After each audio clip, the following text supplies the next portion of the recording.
Assalamualaikum warahmatullahi wabarakatuh. Perkenalkan, nama saya Alia Chandra Puspita. Hai, nama saya Brian Ardiansa. Halo, nama saya Zahra Rizka Sufaira. Hai, perkenalkan nama saya Anissa Mustika Utami. Hai, saya Nabila Dunia Putih. Hai, nama saya Mila Amelia Aziza. Kami dari kelompok 1, kelas 11 IPS 1 SMA Negeri 1 Semin. Pada hari ini, SMA Negeri 1 Semin mengadakan outing kelas yakini kunjungan ke Museum Vanderburg. Perjalanan yang kami tempuh sekitar 2 jam. Halo guys, selamat pagi. Kami sudah sampai di Museum Vanderburg nih guys. Kalian pasti penasaran kan di dalamnya ada apa aja? Mari kita lihat. Ayo.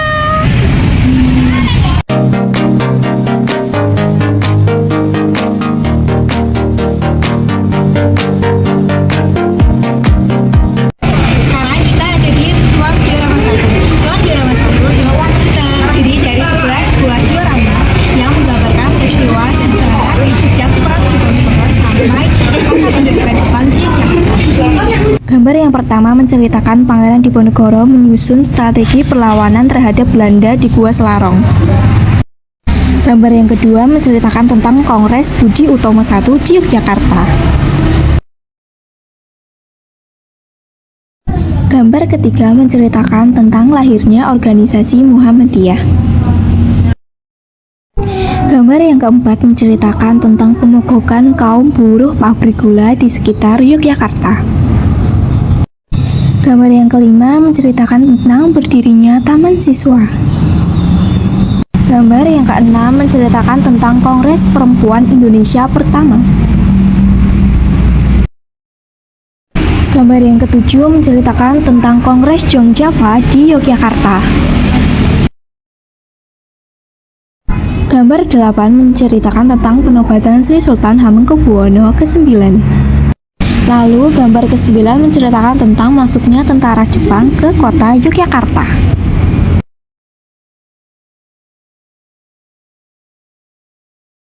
Gambar ke-10 menceritakan tentang latihan kemiliteran peta atau heiho atau anak-anak sekolah atau senendan atau keibodan. Oke guys, sekarang kita lagi berada di ruang diorama 2. Di ruang diorama 2 ini terdiri dari 19 buah diorama yang menggambarkan suatu peristiwa sejarah sejak proklamasi atau awal kemerdekaan sampai dengan agresi militer Belanda 1 pada tahun 1945 sampai dengan 1940. Gambar yang pertama di diorama 2 ini menceritakan tentang pembangunan Selokan Mataram. Gambar yang kedua menceritakan Sri Sultan Hamengkubuwono IX memimpin rapat dukungan proklamasi. Gambar yang ketiga menceritakan penguasaan media massa melalui perebutan percetakan harian Sinar Matahari. Yang keempat yaitu penurunan bendera Hinomaru dan pengibaran bendera merah putih di gedung Cokan Kantai. Yang kelima yaitu pengeboman Balai Mataram, Gedung RRI, dan Museum Sono Budoyo oleh Sekutu.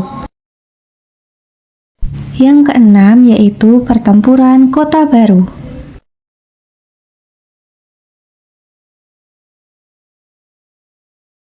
Yang ketujuh yaitu perebutan senjata tentara Jepang oleh polisi istimewa, pemuda, dan massa rakyat. Yang kedelapan yaitu pengangkutan mantan tahanan warga negara Belanda dan mantan tentara Jepang di Museum Benteng Vanderburg. Yang kesembilan yaitu kegiatan militer akademi di Yogyakarta.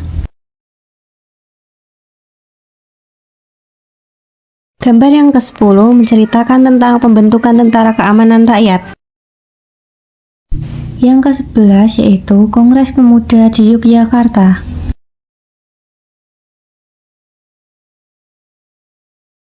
Yang ke-12 yaitu Pemerintah Republik Indonesia pindah ke Yogyakarta.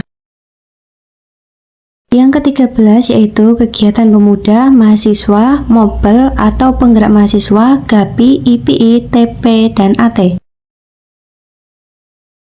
Yang ke-14 yaitu pendirian Universitas Gadjah Mada. Yang ke-15 yaitu Palang Merah Indonesia. Yang ke-16 yaitu pembentukan TRI Angkatan Udara dan pembangunan kembali pesawat udara.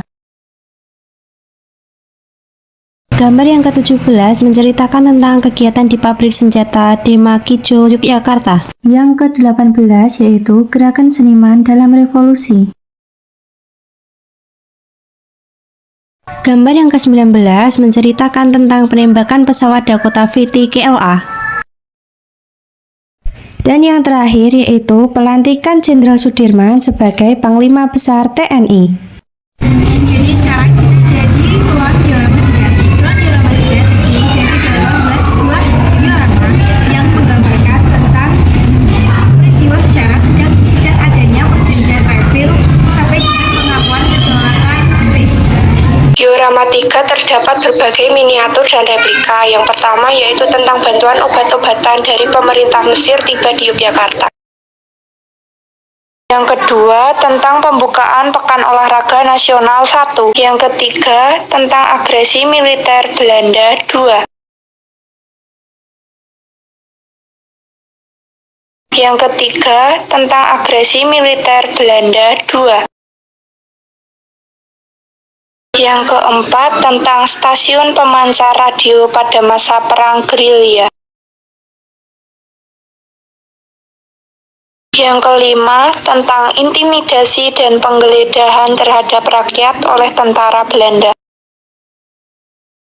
Yang keenam, tentang perlawanan gerilyawan TNI di Yogyakarta Selatan.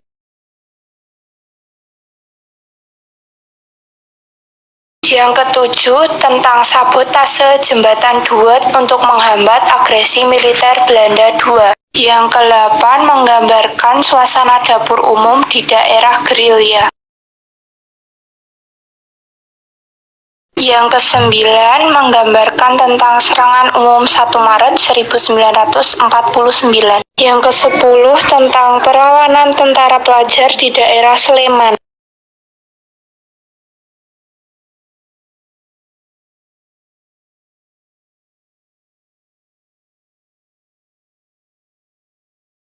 Yang ke-14, tentang Konferensi Inter-Indonesia pertama.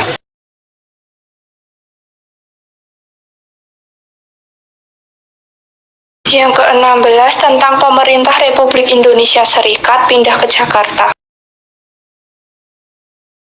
Nah, sekarang kita sudah sampai di ruang diorama 4.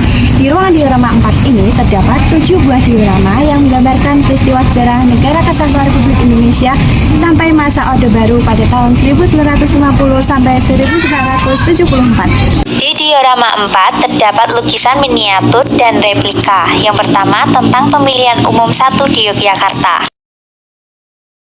Yang kedua tentang Konferensi Rencana Kolombo 11 tahun 1959.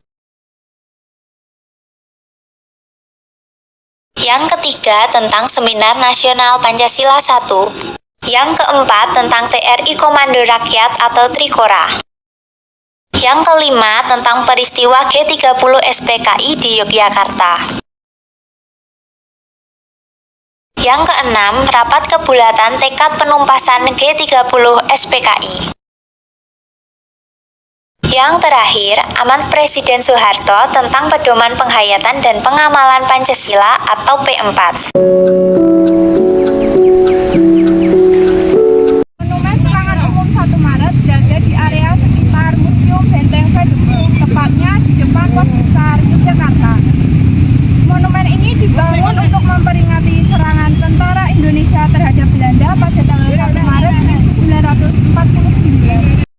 Sekian dari kami. Semoga video ini bermanfaat bagi kalian. Terima kasih sudah menonton. Jika ada salah kata mohon dimaafkan. Wassalamualaikum warahmatullahi wabarakatuh. Dadah!